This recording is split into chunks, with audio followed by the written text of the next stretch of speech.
Dunia maya kembali heboh dengan klaim nyeleneh dari sebagian netizen Malaysia. Mereka dengan penuh kebanggaan menyebut militernya dijuluki sebagai tentara dari neraka. Konon sebutan itu keluar dari seorang anak Palestina, kedengarannya sangar, menakutkan, dan bikin merinding. Tapi tunggu dulu, kalau kita bandingkan dengan kenyataan di lapangan, justru julukan itu malah bikin netizen ngakak. Alih-alih terlihat sangar, yang muncul justru sederet insiden kocak hingga memalukan dari militer negeri jiran. Para pengamat militer menilai sulit membayangkan Malaysia bisa menjadi ancaman serius di kawasan Asia Tenggara. Anggaran pertahanan negara itu tergolong minim, jauh tertinggal dibanding negara tetangga. Persenjataan yang dimiliki sebagian besar sudah tua dan banyak diantaranya dinilai tidak layak tempur modern. Sementara itu, Indonesia, Singapura, dan bahkan Vietnam terus memperbarui alutsista dan kemampuan militernya.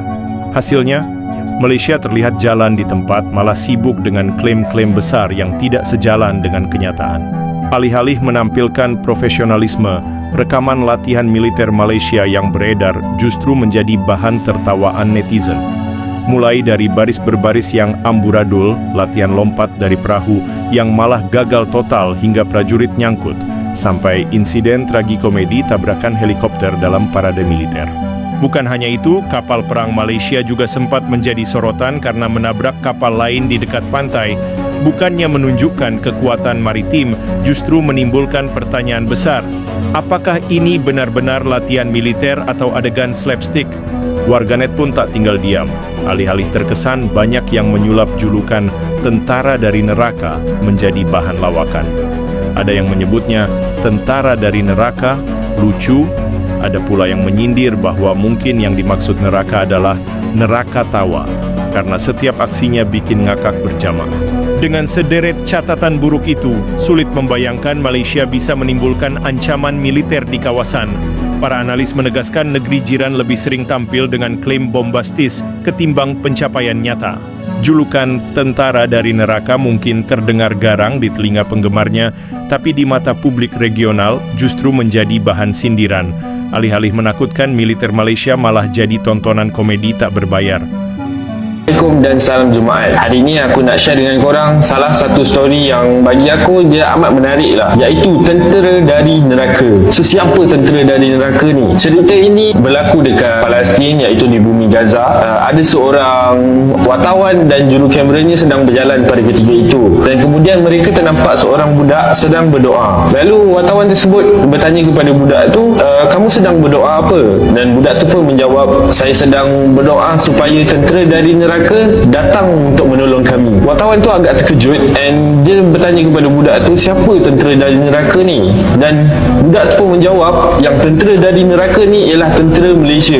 Jadi wartawan tu pun memang terkejut, memang sangat-sangat terkejut, and dia bertanya kepada budak tu, dia cakap, bukankah negara Malaysia ni banyak support bumi Palestin, orang-orang Palestin, dan bukankah orang-orang Malaysia ni sangat baik? Lalu budak tu pun bercerita bahawa ayah dia pernah cakap dekat dia yang tentera Malaysia ni adalah salah satu tentera yang terhebat lah dekat dalam dunia ni. Jadi banyak negara-negara yang memanggil tentera Malaysia ni sebagai tentera dari neraka. Pamer, bikin konten, nunjukin isi-isi ATM.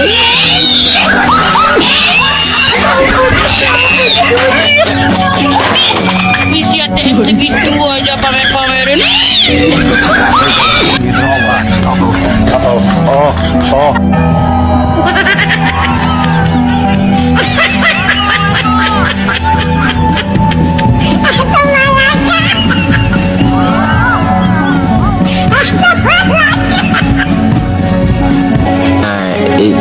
Ini parah nih.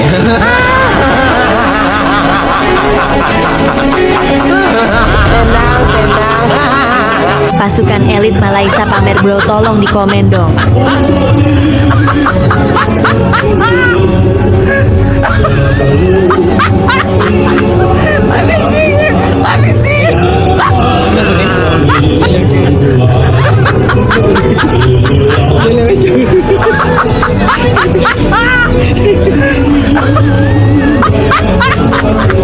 Amazing!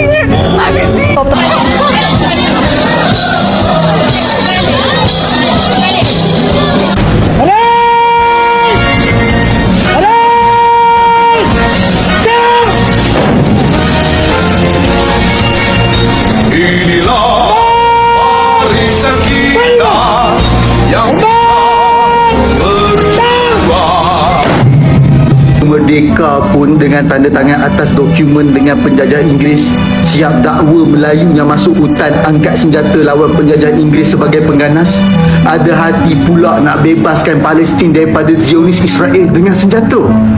Umat Islam selatan Thailand yang Melayu macam kita ni pun tu berjiran je pun dengan Malaysia, pun kita tak mampu nak bebaskan sampai ke hari ni. Ada hati nak bebaskan umat Islam jauh di sana. Alat senjata pun kita tak mampu nak cipta, siap import dari negara-negara bukan Islam lagi tu. Ada hati nak melawan Zionis Israel, nak bebaskan Al-Aqsa. Hentilah berangan, hentilah cerita dongeng. Lebih baik fokus macam mana nak kuasai ekonomi negara kita ni yang dikuasai oleh golongan minoriti yang bukan Muslim. Isu dalam rumah sendiri pun tak mampu nak selesaikan, ada hati nak selesaikan isu di rumah balik.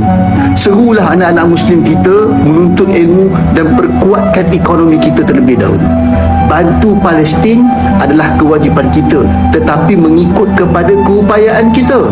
Kita dah banyak bantu mereka, dan inilah saatnya kita menggunakan senjata terakhir kita, iaitu doa, dan teruskan berdoa. Kongsikan video ini kalau anda bersetuju. Sepatutnya apa yang berlaku di Palestin pada hari ini adalah petanda utama untuk kita mendesak kerajaan supaya perkukuhkan sistem pertahanan negara, tambah aset ketenteraan dan bawa masuk lebih ramai anggota tentera baru. Kalau ramai yang tak nak, naikkan gaji dan fikirlah cara terbaik untuk menarik anggota baru. Kita juga harus mula fokus usaha untuk mencipta alat senjata keluaran sendiri, bukan sepanjang masa beli dari negara asing, terutamanya daripada negara bukan Islam. Ambil contoh Turki yang mampu buat drone berkualiti sendiri. Laburkan lebih banyak duit untuk kita hantar saintis-saintis ni, Malaysia ni, belajar untuk bina teknologi senjata di China, Turki, mungkin di Amerika, Rusia ataupun di negara Eropah. Biar mereka duduk lama di sana dan belajar sampai kita mampu buat alat senjata sendiri. Ingat, perang moden bukan terletak pada jumlah tentera semata-mata, tetapi alat senjata yang berteknologi tinggi. Perang Rusia Ukraine, perang Palestin Israel, serta ketegangan laut China Selatan sememangnya adalah petanda yang dunia semakin tenat dan peperangan boleh meletus bila-bila masa. Jangan lupa apa yang berlaku pada tahun 2013 dulu di negara kita. Kita tak perlu tengok sampai ke Palestin sana.